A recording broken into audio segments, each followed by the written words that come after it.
Hello and welcome to the third episode of Aspiecast. This is a podcast for folks who are either Aspies or admirers of Aspies or anyone who wants to learn more about some of the issues and ramifications of experiencing life with Asperger's syndrome. The goal of this, of course, is to try and communicate some of the life experiences that come along with having Asperger's and to invite others to contribute their ideas and topics and experiences. And you can contribute by just contacting us through aspiecast at gmail.com. Aspiecast at gmail.com. In the last episode, I was talking about a lifetime of losing friends, and I didn't really clue into my mind at the time or anybody else's the reasons why people were sort of, disconnecting from me. In this episode, I'm going to give an example of that. Um, and the example might make it pretty clear why some folks would not want to be around me. And it was a situation that I certainly had no idea was a bad thing anyway. Um, and it basically consists of not having a good medium of communicating with other people, a good mode, and choosing sarcasm as an attempt to communicate through a dearth of actual ability to connect verbally, emotionally, whatever.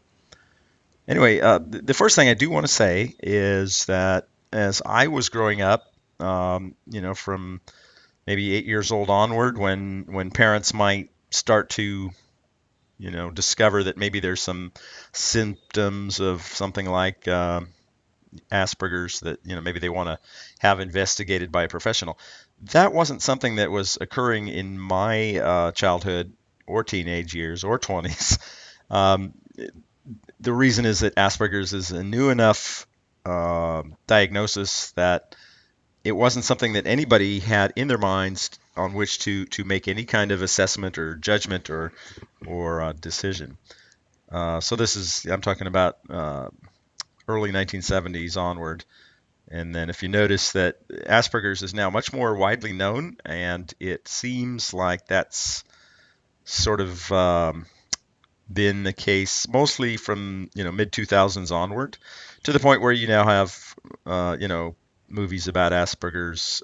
You have people with Asperger's who are parts of television shows like Boston Legal. Not that that's a contemporary show; it is some years old.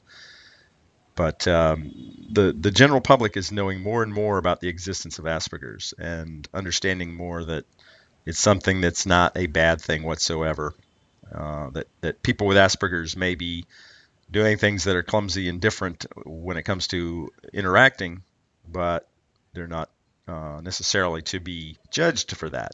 Now, in my case, like I said before, 70s, 80s, 90s, when nobody was thinking about such a thing as Asperger's. There was no evidence, there's no frame of reference to even consider about Asperger's. The types of things that came out of my mouth or the interaction methods that I had were very much more likely to be used as reasons to convey negativity towards me or to form a judgment against me because it was so awkward to other people. So basically, the result was I had no knowledge of Asperger's. What I knew is that it was really hard to do a good job interacting with other people. It was really hard to get anybody maybe to smile at me, to want to engage more with me.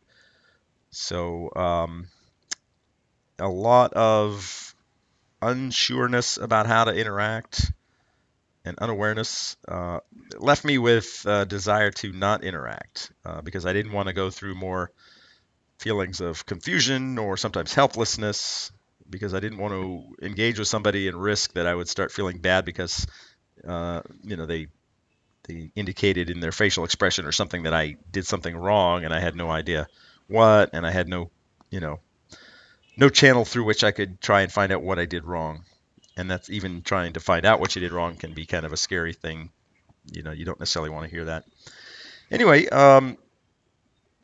towards the meat of this podcast episode, which is that because it was so hard for me to interact with folks, um, and because I almost never knew what I was supposed to do or say or how I should react whenever there was a situation that involved other people, um, I either tried to make up a reason to escape, you know, some phony reason that I had to leave, or I would try to respond in ways that covered up, supposedly covered up the fact that I had no clue in my mind what to do.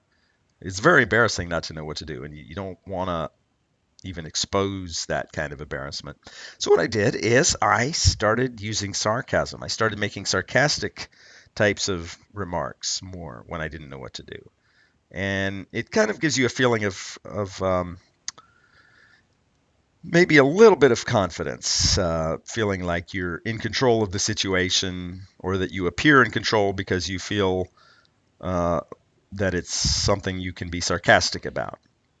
Um, on the other hand, my sarcasm, I think, just really did not go over well with a lot of other people. It made me seem unsympathetic, especially if the situation was um, something with emotion attached and where somebody might have been wanting to get some feedback that was in a positive format to them. And instead, maybe all I knew what to do was to give some sarcastic remark.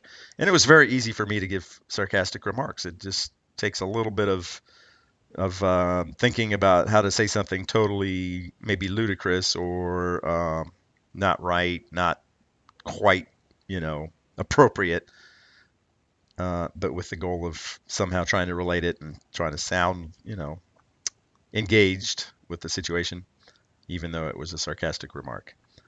Um, and I always assumed that people knew I had no malintent, but when you make enough sarcastic remarks, people don't necessarily think that. It's so complex, but over time, the sarcasm causes people to disconnect because they don't want to hear the kind of perceived negativity. But I want to give an example of something that happened in my early college days. I don't know, 19, 20 years old. It was when I met somebody that I was hoping to be a friend. You know, it seemed like we were able to have some connection of some sort that might be a friendship. And of course, I had no clue what a friendship involved. I just knew that it would be fun to go and do some things with other people. I definitely wanted that, even though I was scared to do it. Anyway, we went to see a film on the college campus that was called Silver Lake Life. Now, this was an intense film, one that probably the typical commercial movie theaters in the town would most definitely not show, because it was very intense and on a topic that people were extremely sensitive about. Um, the topic was HIV and AIDS, and the movie was released in a time where maybe it was the mid 80s, late 80s, where AIDS was, you know, a huge, huge crisis, you know, at a crisis point, with no, you know, understandable means of controlling it and of, you know, coming up with the right drugs to extend the lives of people with HIV, or to make their experiences less painful as they declined. So the movie is a very intense movie that is shot primarily on a video camera by the partner of another man with AIDS. So gay couple, and one of them is dying of AIDS, and that process of dying and the taking care of that partner who had AIDS was being videotaped by his partner.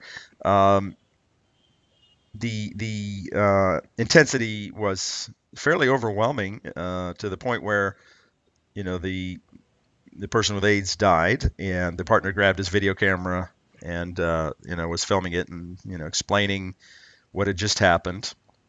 So you got to see the couple throughout this entire stage of a seemingly you know normal life interaction all the way up to the point where the partner has just died. Very, very intense. Um, Now here's where it was interesting. Everybody that was in the movie theater or the auditorium, actually, classroom is what it was. Um, it, I'm sure everybody felt a lot of emotion after seeing the movie. I mean, it would be hard not to, and I included. I wanted to communicate something to my potential friend as we were leaving and saying, "Wow, that was very intense movie. That was so intense, and what did you think? That kind of thing." So what I did is I didn't know how to start that kind of a conversation. So I said something sarcastic, trying to solicit a response. And what I said was, "Boy, that was a real picker-upper." And I assumed that it would have already been known by my friend that I had no malintent in saying that. I just was trying to convey the fact that it was a very intense film. But in reality, that statement was all kinds of wrong, I think. It had all kinds of other aspects to the statement that I certainly didn't even consider when I said it. I just wanted something to say. I just wanted to have something that I could share with this person in the hopes that we could talk about this intense experience that we had just had together of seeing this very intense film. Um, Now, of course, I got really no reaction from my friend, and in hindsight, of course, that's legitimate. What would you normally say to that? Unless it was, some friend that I had been friends with for a very, very long time, and that friend knew that I had no malintent, but that wasn't the case here. And I guess I was probably assuming more familiarity. I assumed that I didn't have to worry about first impressions, but not a good assumption on my part. Um, but like I said, I got pretty much zero response from my friend, and it's kind of like just the statement just sort of rolled over and sat there, in limbo with a little bit of embarrassment on my part, not knowing what else I should do. But I feel like in hindsight, I did convey some other messages when I said that, and this is where I wish I had somebody alert me to how it is to feel or to interpret stuff on the other end of a comment like that, where in other words, if somebody had told me how it might come across, then I would have had a piece of information with which to try and then look for a different mode of communication to engage. But I feel like my statement, that was a real picker-upper. I think that may have easily come across as me adding some sort of triviality to what we had just experienced. Um, watching somebody who has just died minutes earlier on a video camera and his partner realizing that was the loss of his lifetime partner, that's a huge, intense thing. So for me to have made light of it, even though I was just trying to start a conversation, for me to have made light of something like that is potentially making me out to be, not a respectful person, a respectable person, or a respectful person. Um, so I know there's even more aspects to what I was saying. Partly also because if even if it seems like I didn't have the emotion or the compassion and sympathy that I think I really did, it was still an awkward remark given that the HIV and AIDS crisis was a horrific situation in the United States and of course worldwide, but in the United States where I was, it was not something to be made light of unless you wanted to get people to think that you are not, really having good I don't know what you call it, core values. So, as I mentioned, my friend sort of responded with silence, and I didn't get any lesson learned at the time, actually. But it was a data point that I stored away in my memory for some reason. I can't erase it. And I guess the reason is because I did have so much emotion after seeing this film, seeing this really intense documentary made on video. Um, so I have this, you know, this memory thing, and then the knowledge that I didn't have a way to engage with somebody is sort of what has had me, go back and forth over the decades and try and figure out, what may have been the reason that my picker-upper statement didn't go anywhere. So that's where I'm coming here is now realizing that what I was trying to do is I was trying to connect emotionally, but using sarcasm.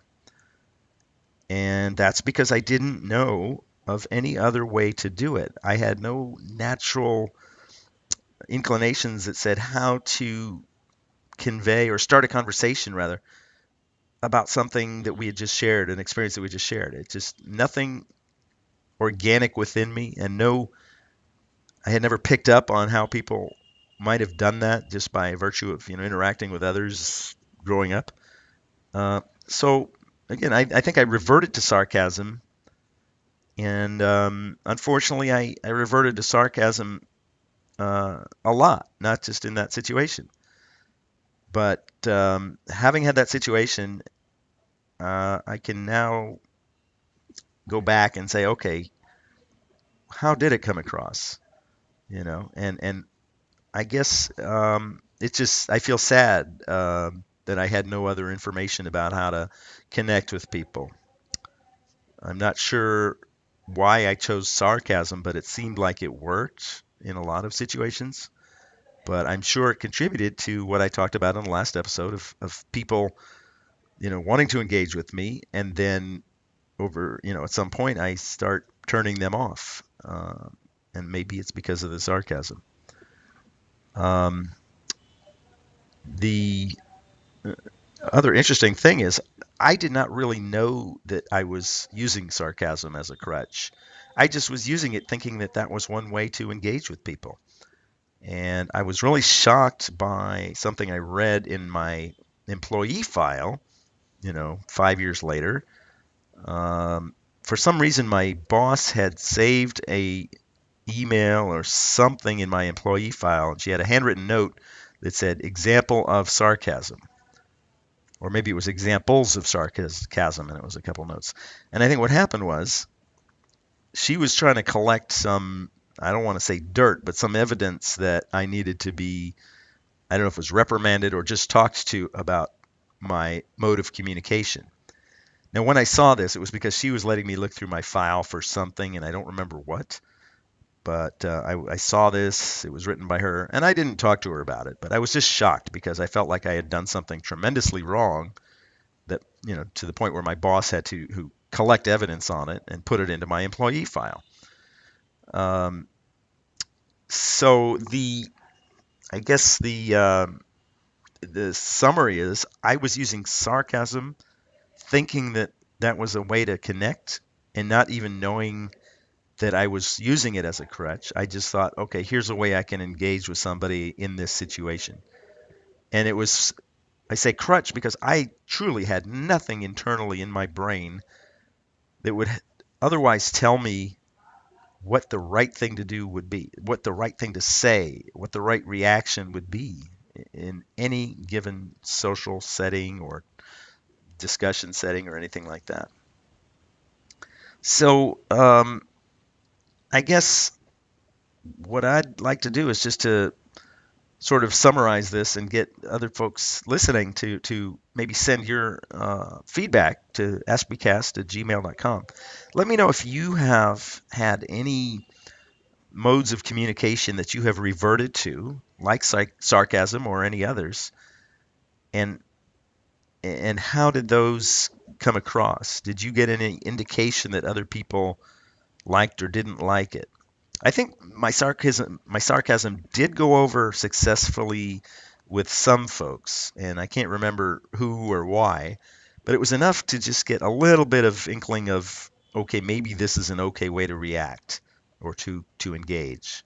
Because I sure as heck didn't have any other idea, what other comments or words should I be using? Just wasn't inside me.